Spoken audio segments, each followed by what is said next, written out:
I grew up with a father who hated salespeople. And just, I've only ever heard bad things about salespeople. I could never even tell my parents that I went into sales. And he's like, well, you just did because I've already hired your replacement. That was Matt Leum, owner of Roma's Ristorante Italiano. I'm Jeff, and this is Storied San Francisco. In this episode, Matt traces his family line all the way back to France and Alaska, where one set of grandparents met. His mom and dad raised his family in Glendale, a suburb north of LA. Matt's dad ran a grocery store chain, while his mom raised 6 kids. Matt talks about the neighborhood he grew up in, including his block, where his family had the only swimming pool. He went to college in Santa Barbara and eventually made his way up to San Francisco in a really unusual way. Here's Matt. So I grew up in Glendale, California, which is just north of Los Angeles, between Pasadena and Burbank. Had one of those classic, idyllic, small town growing up experience. Leave it to Beaver or? A little bit. Okay. Yeah. We didn't lock our doors, you know, you were sent out by mom to go play for the day on your bike with no helmet, and you didn't have to check back in until dinner. Was there like the parent calling out? Yes. Through the neighborhood? So on my street, which is called Art Even, there was the Dewhursts at the top of the corner, and they had a big bell that they would ring for their kids. Awesome. Right? My dad, we lived in the middle of the block. He had a whistle that could pierce walls. Yes. And we couldn't even lie that we heard it. Right. And then the people down the street had their own call for their kids, so it was very much like that. Growing up, my family had the only swimming pool on a 1-block street with 14 houses that had over 38 kids. Jesus. In that 1 block. That'll make you popular. I mean, the Sheridans had 6, the Leums had 6, the Youngs had 9. I mean, just all of us had kids. A true baby boom. And my mom, God bless her, every day in the summer, everybody in the pool. Wow, she was cool with that. There's no liability. And you know what? Well, and you know, neighbor ladies would say to her, Jane, how do you do this? How do you put up with all this? She says, I know where my children are. That's the main thing. Bam. Yeah. You know, so it was, but no, it was a great way to grow up. My father was a grocer. He owned a chain of supermarkets in Los Angeles called Pioneer Market. Okay. The flagship was on the corner of Sunset Boulevard and Echo Park Boulevard in Echo Park. And in fact, Pioneer Chicken started on that parking lot. Oh, wow. And my dad, being the generous person that he was, said, oh, you want to open a chicken stand on my parking lot? Sure. Oh, you want to call it Pioneer? Sure. Oh, you want to use my logo? No problem. Never got a dime for it. Wow. Wow. And they turned into a huge chicken chain. Yeah. But anyway, so yeah, it was it was kind of the classic 60s, 70s growing up time. Did your dad already have the market when you and your siblings came along, or was it something that... No, actually, when Pioneer Market was literally just a tiny little corner store, like any you'd see in San Francisco.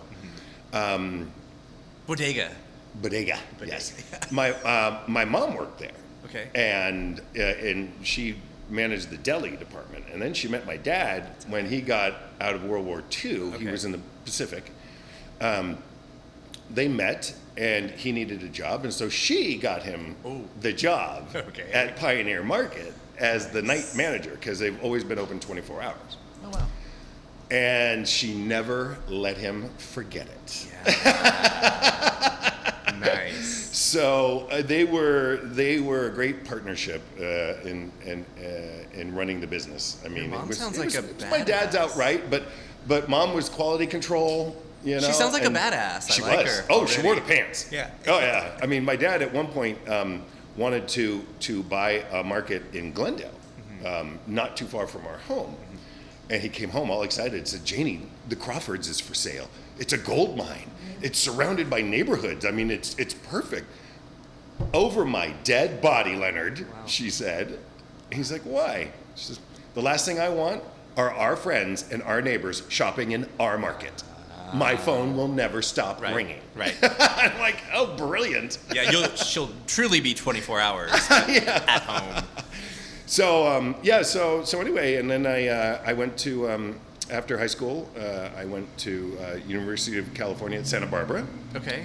And little different, but not super far. Right, far enough. Still very Southern California beach. And studied political science. Was going to be a lawyer. Wanted to relocate to San Francisco. It was the only city that I wanted to move to out when I got out of college. And so I applied to 4 law firms for paralegal positions. Wrote letters to each of them. One of them wrote back for Morrison Forster over on California Street. Okay. Saying, thank you for your letter. The partners have all read it, and we would like you to start your new job on this date. No, come up for an interview. One letter, no interview, start date. And it's not like you wrote knowing whether they had an opening. No, you not just at all. wrote blindly. A letter of interest. Then, oh my God. And okay. here's why I think I might be good for your firm. So yeah, serendipitous. But it was 1986 too. It was a different world. Different world. You know.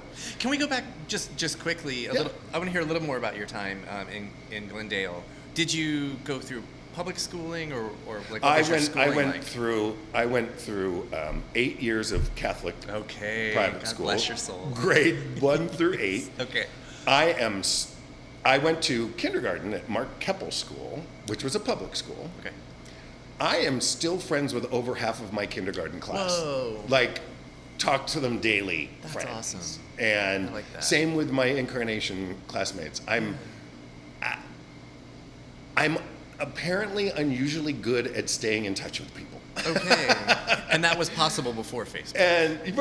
And my high school class. I mean, I'm friends with more of my high school class today than I was in high school. Right. I've hosted reunions and you put the work in to keep us in touch with each other. For instance, some high school friends who are still in the Los Angeles area have flown up to San Francisco for the day to have lunch at Roma's and fly back that afternoon. Wow. I have a friend that I first met in preschool, not even kindergarten, Marianne, who just last night said she's surprising her husband with a trip to San Francisco this Friday so that they can eat at Roma's because he needs a little break from his job. And I mean, it's like that. It's really amazing. So I'm really lucky with the people that I have kept around me. What would you attribute that to? You and your personality, or the community just Both. that you looked into? Glendale, especially back in my day, all of our parents were friends, you know, great parties. We all knew each other through church. Swimming pool.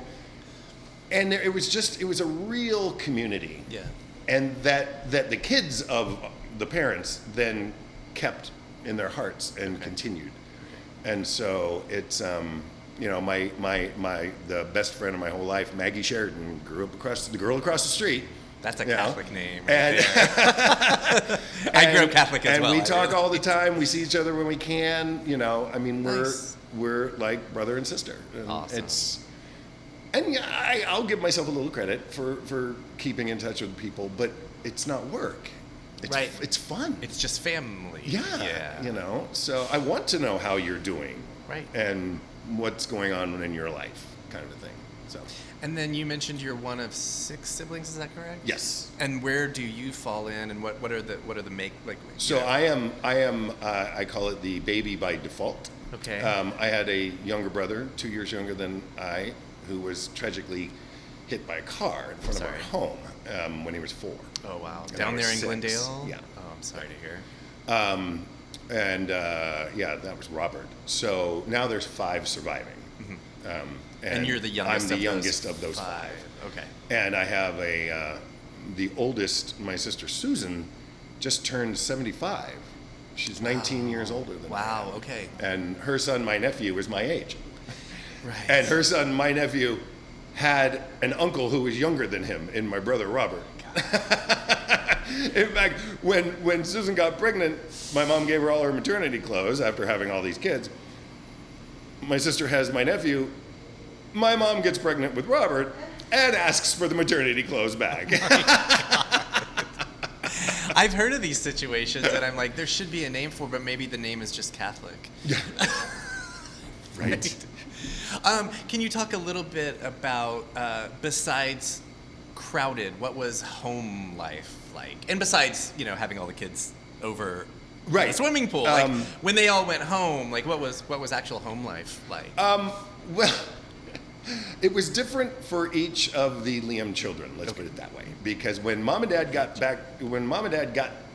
to me and my brother Mike, after having raised kids for 40 years already or something, right. My bedtime was 7 p.m. Yeah.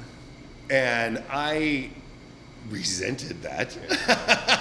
You can Especially hear in the middle of the summer when there are other children in our swimming pool. Totally. You can hear out right. there. Yeah. But I finally came to the realization that if mom and dad were going to have any personal time, the kids had to go to bed. Yeah.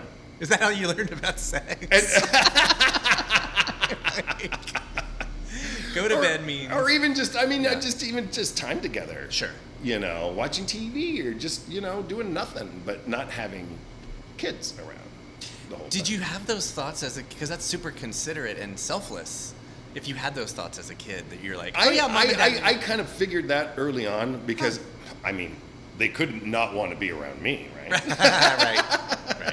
Of course. But I've always kind of assumed that was the situation, and the older I got, the more I was like, yeah. Right, the more you realize what that is.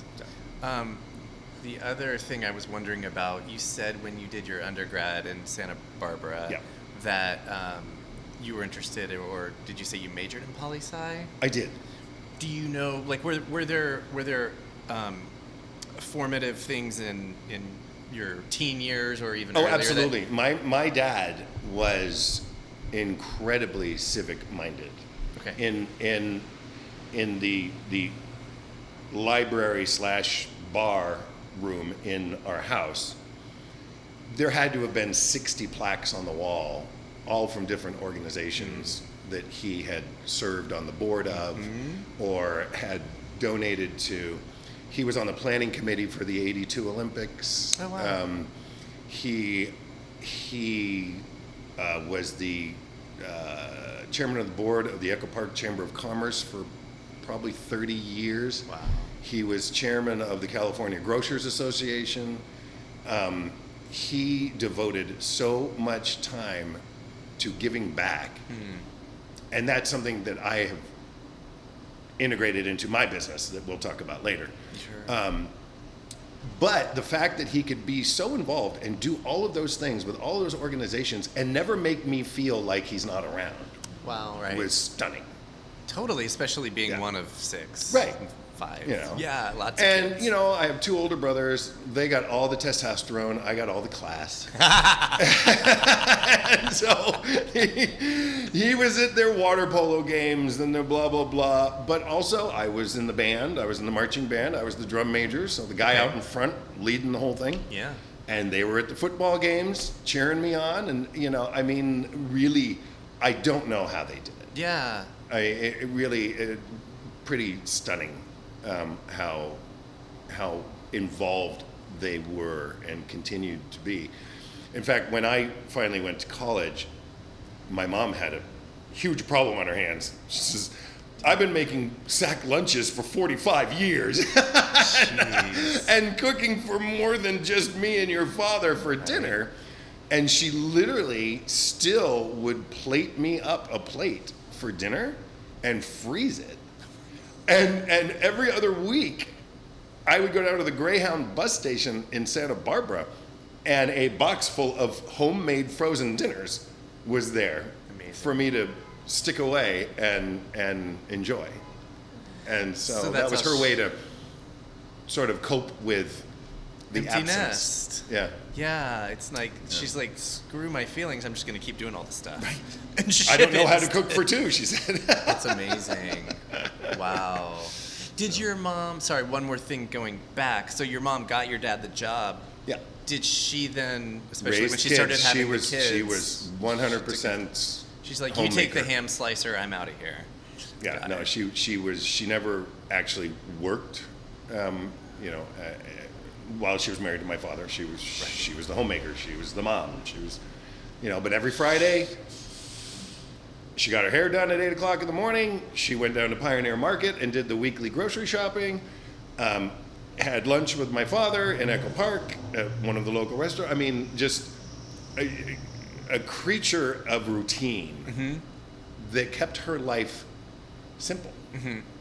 I mean, growing up, every day of the week was the same dinner. Oh wow! Like Monday was the was same, chicken. Yeah. Tuesday was meatloaf. Wednesday was pork.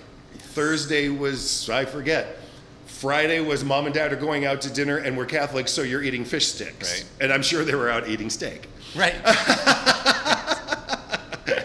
But and That then the makes it weekends easier, I and the guess. weekends were barbecues. Yeah. And so it was, like I say, it was just a simpler time, a simpler life, but she organized it all such that she maintained her sanity Right.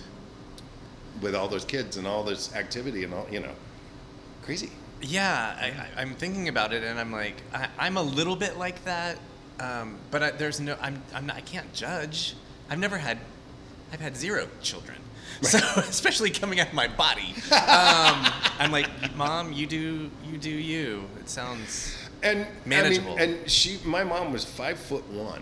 I'm 6'6". Yes, you are. Okay. I was 13 pounds Oh when I was my born. goodness. My sister Linda was 13 pounds That's like a when she turkey. was born. Oh my God. And the favorite mom pregnant story was like I said, all the neighbors were friends on both sides of the block. So the house behind us was lived in by the Schul family.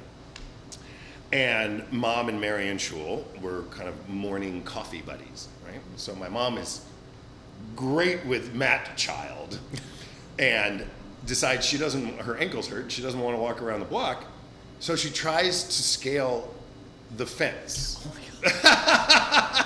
that separates our two properties. And she gets stuck on the top and starts yelling. And I think it was a Saturday because both husbands were home. And so both husbands got her off of the fence.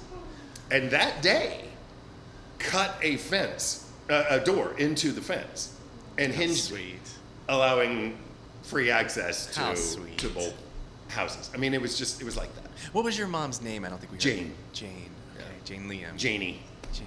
What was her maiden name? Actually, her full legal name was Marilyn Jean Courtimonche. Oh. Well, that was her maiden name. French? French for short sleeve. Oh, that's so cool. Yeah. Oh, okay. And so I have a big Courtimonche part of my family, which is kind of funny that I ended up moving to France. We'll talk about that later. We'll talk about that in a minute, for sure. Her maiden name was Courtimonche, and she was one of 9 kids. And on the tail end of those. So most of my first cousins are in their 70s. Right. Going on 80. And I'm 57 years old. Okay. So I consider my cousins to be their kids. Right. Because we're all the same age. But Makes because sense. my mom was born late, I was born late, I've got a lot of older relatives. Did you grow up with any of your grandparents nearby? Only one. Or? My grandmother, Hazel Nashant, I think was her maiden name. She met David Courtimonche, my mom's dad, in Anchorage, Alaska. Okay. She was born in 1894. Wow. They met and helped settle Anchorage. Wow. Yeah. Okay. And had 4 children. He was a fur trapper. He immigrated to Canada, Makes sense. trapped his way across Canada to Alaska, and met my grandmother which there's a question about whether she was a true Inuit or not. But boy, you look at a picture of her, no neck, fits in an igloo. Okay. So,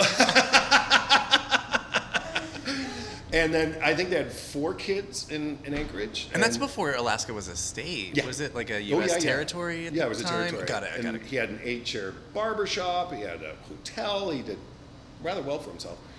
They decided, for whatever reason, to move to Los Angeles. Okay. And took a Sun, steamer. maybe? Warmth.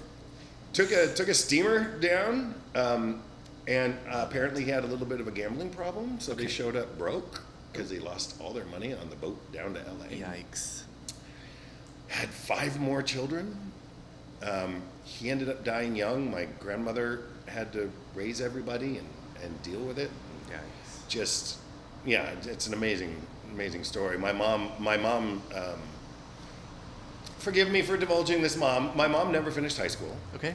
Because she had to start working. Yeah, no, and I feel like that was more common back then. My dad did finish high school, but that's it. Never went to college. He went straight into the Navy right after Pearl Harbor. So, the fact that he did so well for himself with just a high school diploma said a lot about the man and the character. And so I really tried to emulate his example. We will come back to him. Okay. So now let's fast forward back to you miraculously getting the letter job. Right. I'm assuming you took it. I did. So, and I spent 4 years at Morrison Foerster. You had mentioned that that San Francisco was a place you wanted to move or would have liked to come. Do you remember what your impressions were? You said this was mid 80s. Mm-hmm. Okay. I graduated college in '86, so I moved up here in '86. But you were already like a young adult, a young teenager in the 70s when like hippies and disco and some other things were like the gay scene was really taking root in the city. Do you remember how it was that you found out about whatever impression of San Francisco you had? I came out of the closet in high school. Okay. So I was fairly secure in my identity. Got it. And which, made me lean towards San Francisco. That'll do it. In college, I actually was dating a guy who was at Stanford, and we were driving back and forth almost every weekend. And so I spent a fair amount of time in San Francisco. Do you remember your first time? I remember the first time that Mark introduced me to his friends in the city, and we all had lunch at the patio. Okay. When the patio was in its heyday. Okay. And it was an actual open-air patio. For the listeners, can you let us know where that? That's on Castro Street, right between 18th and 19th. Okay. And it sat empty for decades until recently, a couple years ago, it became a Hamburger Mary's, which I understand is now closed permanently as well. Okay. But yeah, and I spent a lot of time with the group called GLASS at Stanford, the Gay and Lesbian Alliance. I'm forgetting what the 2 S's stood for, but Something Stanford. something very Stanford. Yeah, Students at Stanford. Stanford. Sure. And it was definitely a different crowd than the crowd I hung out with in Santa Barbara. Just a little. So it was nice. It gave me some balance, and I mean, I loved Santa Barbara. And I'm still very good friends with a lot of my college classmates. But I got to see a different side of education and people by spending so much time at Stanford on the weekends. And then being able to come to the city, and then that did it. I knew I was going to move here. Yeah. I was no longer with Mark when I moved here, but I just knew. So now let's go back and fast forward to. So now you have a job. You're out of school. And you're moving here. I moved here. Worked at Morrison Foerster. I quickly became the lead paralegal on a case that the firm had that we were not even allowed to say the name of the client. Oh wow! Even at work, we had our own locked, secure floor at 645 California Street. I had to sign paperwork saying if I was in a relationship, I would not say the name of the client to my partner. Wow, that's. And every month we were handed 1 week in a month. We were all handed plane tickets and said, "Oh, we're going to New York now." My goodness. And we had to take an entirely separate duplicate set of all of the case files with us. Sure. And we'd stay at the Waldorf Astoria. I can say the name of the client now. It was Fujitsu. And they were being sued by IBM. But the whole thing was in arbitration. So it was all very secret, hush, hush. Yeah. And I spent a couple months in Tokyo. That was fun on that case. Fujitsu was And your client. Fujitsu was our client. Okay. And IBM was suing Fujitsu. Okay. Even in the 80s, Morrison Foerster was billing Fujitsu over $1 million a month. Jeez. For the representation. Jeez. Well, those are huge firms. Right. So yeah. Yeah. Drop in the So, bucket. but it was an experience. Sure. It convinced me I didn't want to be a lawyer. That's for sure. There you go. I was working 80 hours a week. I was, eating food off of trays in hotels. And sometimes that were left out. Oh. Yeah. Got a couple ulcers. So. How long did you stick with that though? 4 years. Okay. I was there. And then I left there and got a job at a windmill company. Huh. U.S. Wind Power. Okay. That basically started all the windmill farms out in Livermore. Okay. And Still living in the city, or still living in the city. Okay. Yeah. And worked for them as a project manager / secretary. But at one point, the CEO came to me and said, "We need one of those things called a network." Because we were all working on standalone PCs Sure. with floppy disks. Sure. Right. He said, "I hear this thing called a network where we can connect all of our PCs together." Make them talk I'm to like, each okay, other. whatever.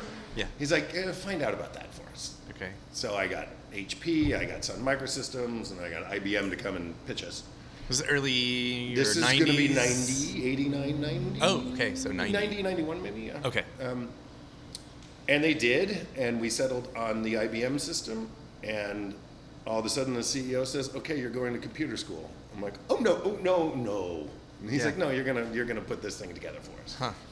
So I got trained on networks and things like that, Okay. and connectivity, and then all of a sudden I get a call from a recruiting firm saying, "We need a systems administrator for our office. We're not trying to place you anywhere. We're trying to get you to come to work for us. We hear that you know about these computer network things." with air For a quotes. recruiting firm. Okay. And I went with them because the money was right, and I spent 29 years in the recruiting industry. Oh my goodness. Yeah. Were they located? They were located downtown here. Peninsula? San Oh, here in the Francisco. city. Okay. And where in the city were you living around these? Oh, I have lived a lot of places in San Francisco. We can do rapid fire if you want. Mostly Castro-centric. Okay. At one point, I spent a couple of years right on the corner of Castro and 18th. Oh, above what was the photo store. Did you ever sleep? That's not a quiet intersection. When I installed a switch to turn my buzzer off because my friends would leave the Midnight Sun, which was across the street, and start buzzing me at 2 a.m. And then I lived on Collingwood Street. I've lived several places. I did spend 10 years living in Ventura Hill when I had my condo there. But so all of a sudden I was working for a recruiting firm, and that firm got purchased. Mike Denning, the CEO of the new firm, one day called me into the boardroom and started whiteboarding Matt Leum's personality traits. Oh my God. And I'm sitting there. It's It's a 2 little weeks scary. before Christmas, and I thought I was getting fired. Yeah, of course. And so he's like, Was it like a pros and cons? Or No, it was plus and all minus? pros. No pros. It was all pros. All pro. Oh. It was all pros. Yeah, then you're like. And he's like, "So what does all this say to you?" And I said, "Am I fired?" Yeah. Yeah. He's like, "No, you're not fired." "Well, you're kind of fired." I'm like, "What?" He says, "This says you need to be in sales. Okay. So I need you out of that little computer room in the back of the office and in front of clients." I'm like, "Oh no. Okay. I grew up with a father who hated salespeople, and I've only ever heard bad things about salespeople. I could never even tell my parents that I went into sales." And he's like, "Well, you just did, because I've already hired your replacement."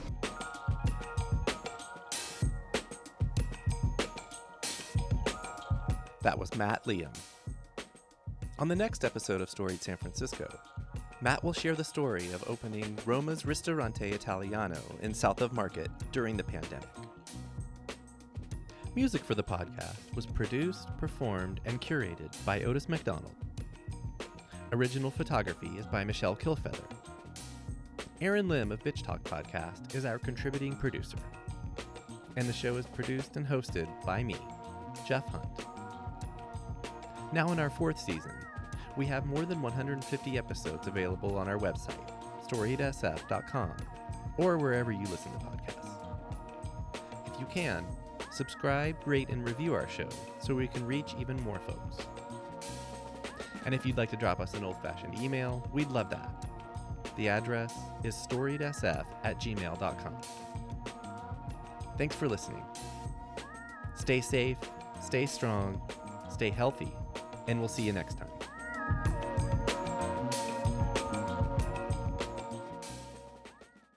This podcast is a proud member of the BFF.FM podcast network. Learn more at podcasts.bff.fm. BFF.FM, best frequencies forever.